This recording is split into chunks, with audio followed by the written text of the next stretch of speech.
Hey, what's going on, guys? Welcome to Tech World Vlogs and Tesla.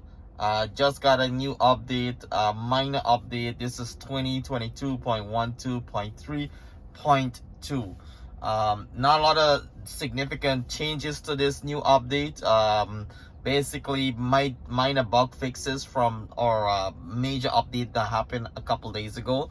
The previous update had the ability to add customized bottom toolbar, so you can add more features or customize the bottom toolbar here.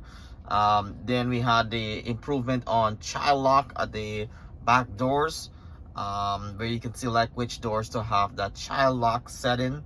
And then additional mobile app control, new language interface. So all that's included in this update is just miscellaneous fixes from the prior update. Not a lot changed. Don't rush out your bed to do this update. It's a minor update. It's pretty fast. But yeah, this is 2022.12.3.2. That's a mouthful.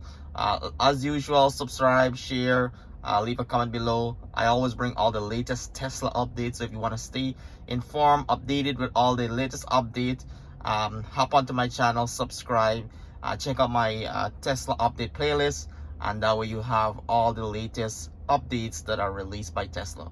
See you on the next video.